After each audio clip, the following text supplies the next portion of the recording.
President Trump is in the Middle East. Just this morning, I watched a meeting of the President of the United States with our allies in the Middle East being conducted in Saudi Arabia. In my entire life as a political observer and as a participant in the process, I have never witnessed governing in real time, unscripted, unplanned. Well, that's probably not true. I'm sure he went there with a plan. I'm sure that he did have a script, but I've never seen it conducted in real time like a reality TV show. Talk about reality. And Colonel William Dunn has been there. He has fought in the Middle East. He has had tours in Kuwait, Bahrain, the Arabian Gulf, and he is here today to talk about the new book that he has written called Gunfighters Rule, and also to give insight into President Trump's unprecedented diplomatic mission to the Middle East. Colonel Dunn, first of all, thank you for your service to our country, 33 years as a Marine, and thank you for joining us on The Truth today. Well, hey, John, thank you very much, and thanks for having me. I really appreciate it. So, what do you make of President Trump's trip to the Middle East? We were speaking before we went live.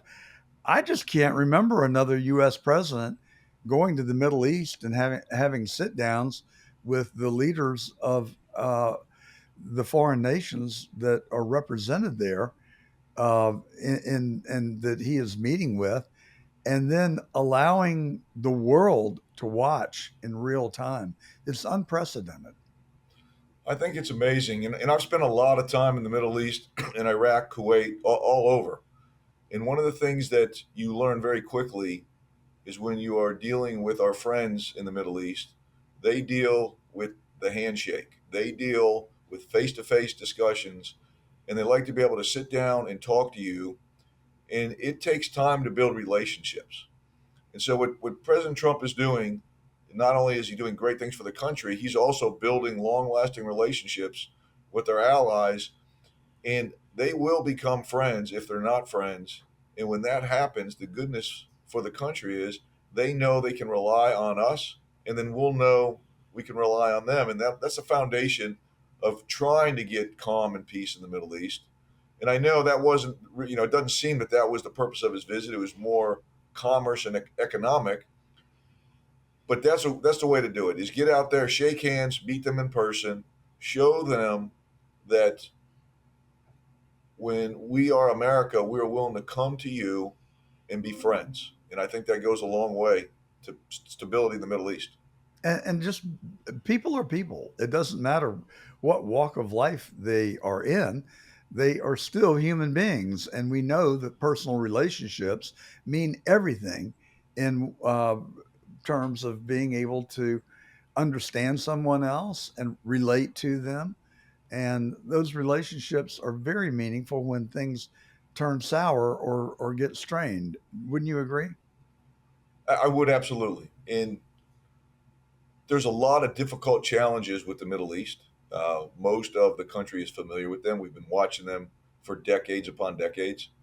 And anytime that our president is willing to take his time to go see the leader of another country in the Middle East, that also shows the other countries in the Middle East the wasta that that country has because our president met with them.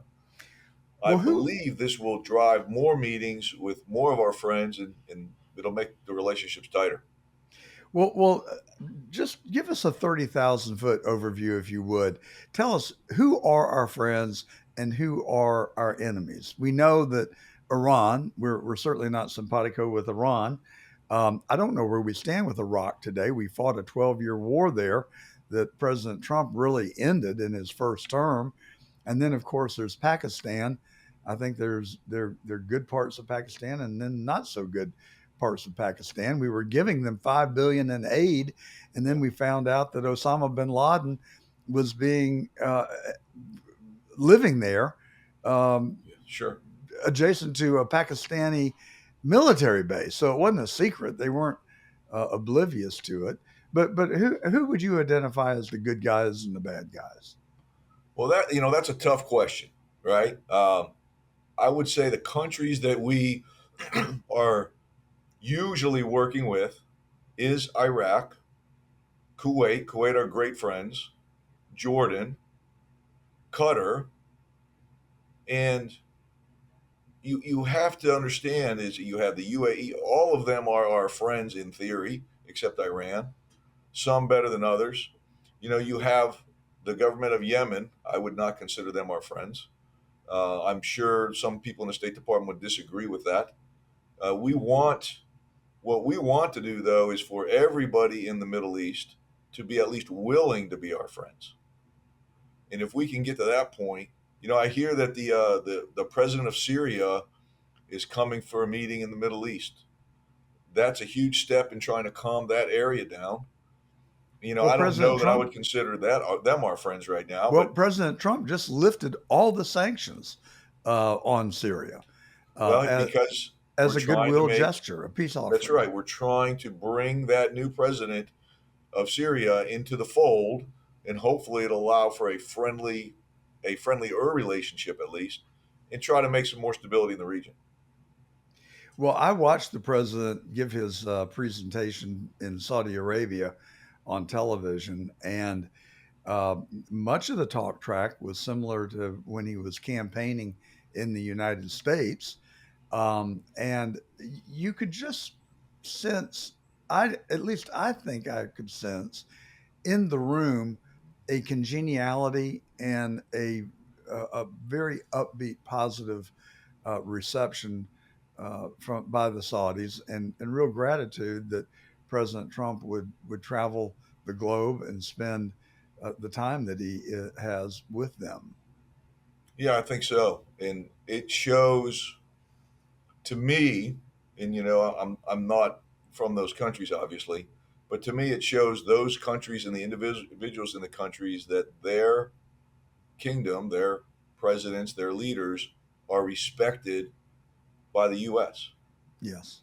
And if we show them respect, I am certain, and I have many Kuwaiti friends, and I've known them for now decades. And it takes time if you're going to do business. It takes time to become friends with the folks in the Middle East that you're doing business with. So this is a huge step forward.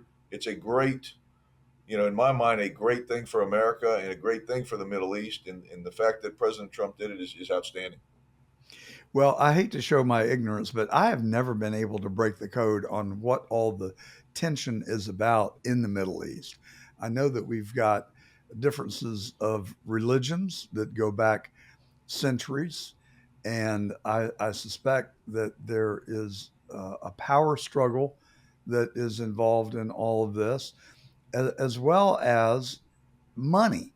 These are not poor countries, and so can you sort it out? Can you help us understand why Israel and the Palestinians are at each other's throats, and why Iran seems to be on an island in and of itself, sponsoring terrorism and Sure. trying to get a nuclear weapon? I mean, I just can't quite put all the pieces together. Maybe you can help me. Well, that's the decades old question is how can you solve this problem? I don't think you can solve it. Obviously, the Palestinians Israeli peace is and we've always been taught it's a two state challenge. Each one must have their own state.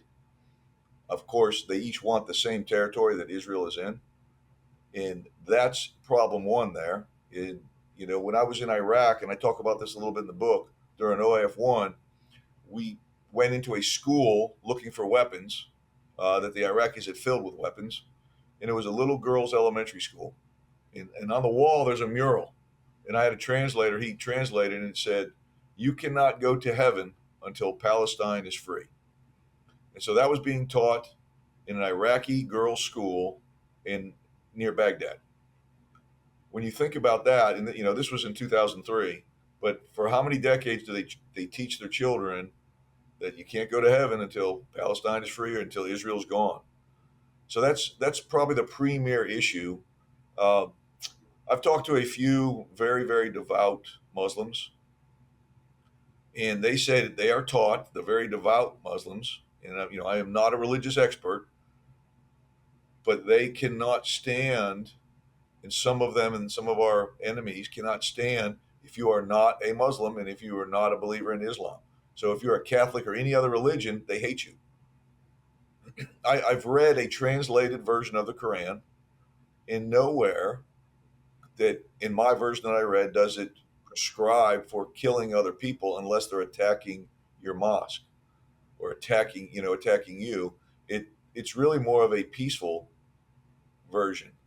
And so what what happened, I believe, in the early parts of the Iraq War in OAF is they had to get young men to fight, and so they subverted the way the Quran is read, and they said, "Well, this anyone that comes to Iraq, that's your temple, that's your mosque. So anyone that comes here, you're allowed to fight them."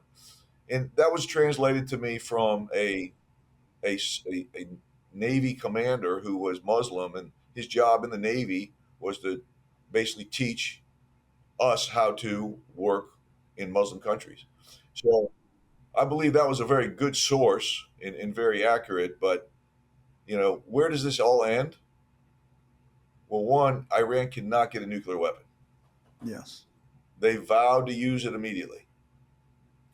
I am confident, and I believe that if they get to what will be considered an unambiguous ability to have one, or if they get one, I believe Israel will do a massive strike. Maybe the U.S. will as well, but I'm very certain Israel will. And then that's going to destabilize the region as well. So President Trump going there now, it could also be a precursor to maintain balance and stability in the event that Israel does something that they have to do to maintain their existence. Well, I think Trump has insinuated that military action is not off the table if Iran does not give up their uh, seeming determination to develop a nuclear weapon. He Yes, has drawn a very distinct red line and says and repeatedly says that it just can't happen. that's right. And I hope by every action that President Trump has been doing, the Iranian leadership will see that he is serious. Not like when in Syria, when President Obama drew a red line and then they crossed it, then he drew another red line, they crossed, they drew another red line. There was never a repercussion for what they did. And then in the Biden administration, over 200 attacks on our brothers and sisters over in the Middle East before we did anything. So Putin and Zelensky are rumored to be going to meet in Turkey, I think this weekend, in fact. And Steve Weiskopf, I believe, is already there. It seems like they are starting to try and lay the groundwork for peace. I heard President Trump say last night that maybe he will go and maybe he won't. He's also dispatched Rubio. Um, Now I'm hearing that, well, maybe Putin won't show. So, do you have any insight? Do you know what dance we're dancing there? What I think Putin needs, I think he would like to end this war, but he cannot end this war unless it's a victory. He has to have back home a victory somehow. So we have got to help set the stage to allow for a graceful bow out of Russia to where Putin can maintain his power, go back and tell his people that they've won, and we have to give him something, right? And I'm not saying we have to give him land in Ukraine, but for instance, there's a bunch of sanctions on them. Remove those sanctions once he goes for peace. Then he can go back to his fellow Russians and say, "Look, we met all objectives. In order to get these sanctions pulled off, we've ended the war. We won, and leave it at that." And now, is that going to play out that way because of the territory and the massive loss that both Russia and Ukraine have had? No, it's probably not going to be that simple. But thousands of men, young men, old men, and civilians are dying every day from what I'm seeing on open source. Thousands, and wounds, wounded. They're wiping out a generation that cannot be replaced, especially in Ukraine. Obviously, Russia's much bigger; it'll have less of an overall impact. But they need to get this war over at some point, and ideally, it will happen soon. Well, Putin is a pretty tough character. He does not appear to have been very conciliatory thus far to me. I sort of expected him to take maybe not a step to the middle, but maybe just a acknowledgement that there was room for some compromise. But he seems to have been kind of dug in. That makes peace awfully difficult. Yeah, I think so. I saw something on the news the other day. It looked like that he was going to go to this peace meeting. I don't know if he will. That would be a huge step if he did. Even if they solved nothing, if he were to go there, that would be a wonderful thing, I believe, and that would be step one to trying to end this conflict. Well, I don't know for certain, but my instinct is that Trump will only go if he has reason to believe that there can be a peace treaty negotiated at that meeting. Yeah, I He think so. just imagine the reception that Trump would get, not only here but around the globe, if he could be appeared to be getting credit for bringing an end to that war, which he was one of his campaign promises. I think easier said than done, perhaps. Yeah, that would be wonderful. But I think Trump also was brilliant in signing the mineral agreement with the Ukraine, because that then gives us justification to have a presence in the Ukraine, and perhaps a military presence. And that would have the effect, I think, the beneficial effect of keeping Russia somewhat in check. The other thought that continues to uh, run through my mind, it seems like there are members of our government that just need an enemy, and they need Russia to be our enemy. And they are willing to go to great lengths to portray Trump as cozying up to the Russians. I mean, you can remember Russia, Russia, Russia that we lived through for 3 years, and $40 million of a Mueller investigation that turned up absolutely zilch zero. And my paradigm is I don't mind Trump. And I actually, it's not that I don't mind him. I encourage him, just as we were speaking earlier, to foster a relationship with Putin. We don't need to have an enemy for an enemy's sake. The fact of the matter is that they make it hard because you can't trust them. I think they're almost as bad as China. But what about the adage, keep your friends close and your enemies closer? Isn't that kind of what Trump is perhaps doing? Well, I was literally thinking of that when you were, you know, setting this point up, right? I was like, exactly right. Why would we not want to take away a little ambiguity with an adversary? Know him, let them know us. We should know them. Back in the day, we were friends with Iran. Back in the day, we were friends with the former Soviet Union. We were friends with Russia.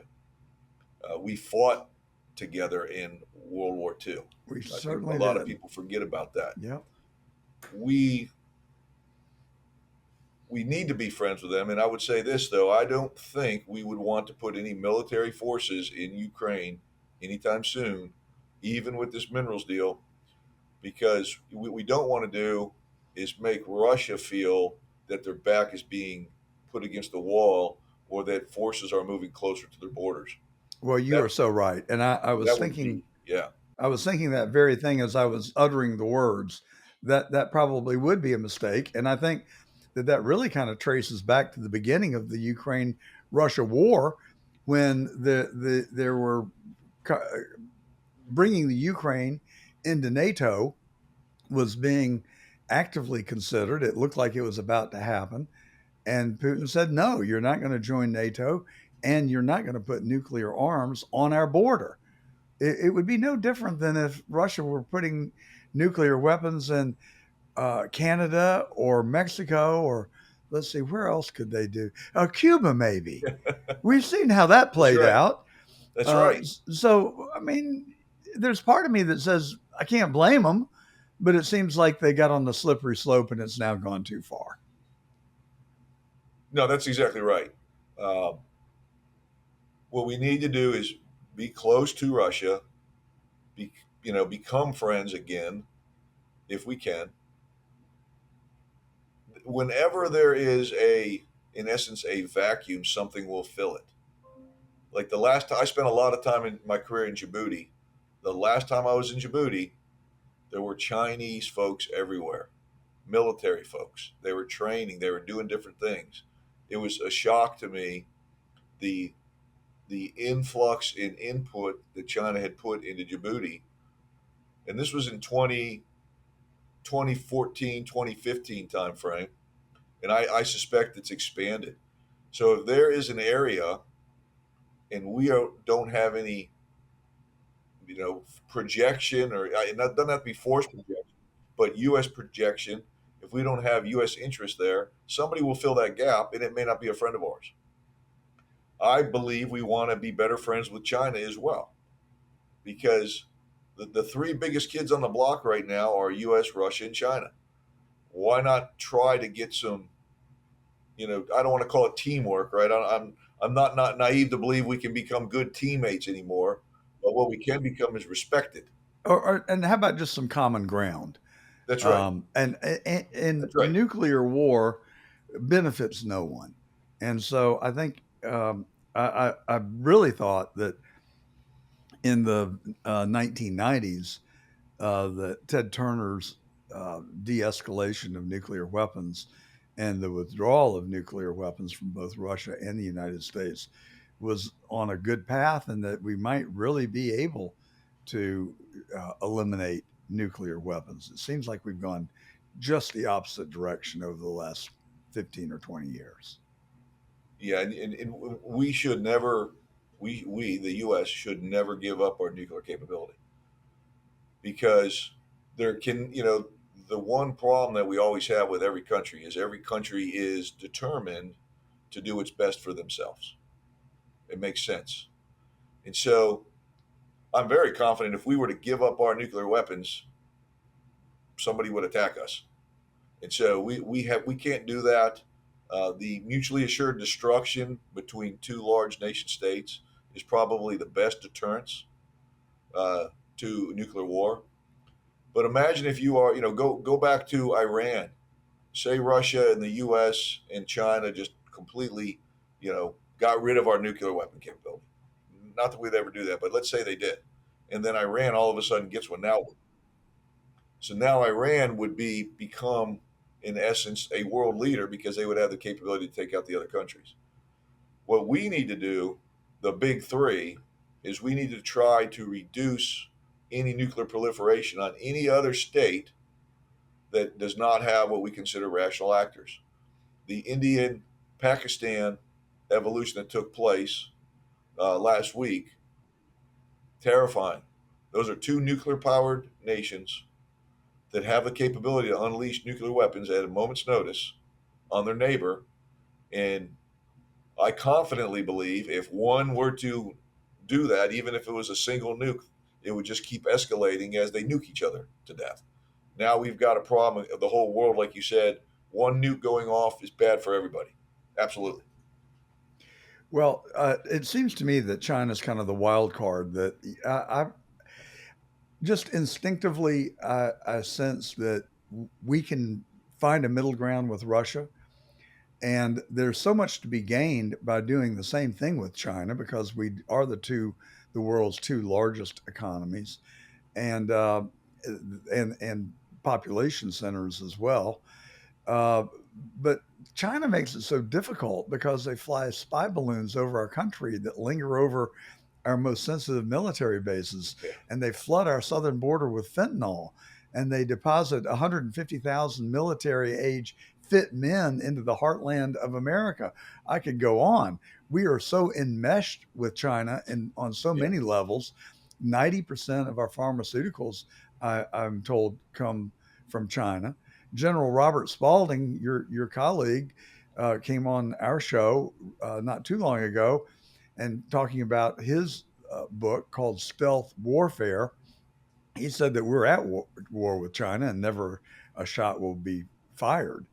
And it seems very, very complicated. But Trump, he came out with 145% tariffs. It's like, okay, we can be at war economically or otherwise, but maybe we could find some way to get along as well. Where do you think Yes, we, and we we, stand? the thing that scares me the most probably, how many Chinese and Russian agents came into our country over the southern border in the last 4 years. Absolutely. We have no idea where they're at. They're sitting off the coast of bases. In, they're sitting in retail stores near military bases, probably working. They're underground doing things. You know what I mean? What damage are they going to do to our country, or could they do? So we need to continue with the get people to leave plan that President Trump is doing. But we also need to be very clear with China and their biggest concern. We're not probably going to go to military strikes with China anytime soon, but economically, they rely on us. We rely on them, but we need to wean ourselves off of requiring very specific and massive amounts of things from any one vendor that's not inside the U.S. We can't rely on getting our oil outside the U.S. forever. You can't rely on batteries for electric cars to come from China forever. So we've got to build that infrastructure so that we can run our nation ourselves, and then be great trade partners and use trade for both to make every country do well, so that we're friends. But what we have to be careful. There's a lot of damage was done in the last 4 years, and we don't even know the breadth of it yet. I just cannot get inside of Joe Biden's head or even in his administration. Why would they permit these things to have occurred? I mean, it was obvious to everybody. I mean, every news story you heard or read would talk about it. And it seemed like everybody was aware of it except Biden. But we also know that he is guilty of having taken money from our adversaries, 3 million from one Chinese company alone that was funneled to Hunter Biden. It disturbs me that we're talking about Biden's declining health and mental acuity as opposed to just the out and out corruption that was taking place right in front of us. It is disturbing. It's absolutely disturbing what went on. I have plenty of friends that are Democrats that I know and love. Not one of Ditto. them wanted open borders.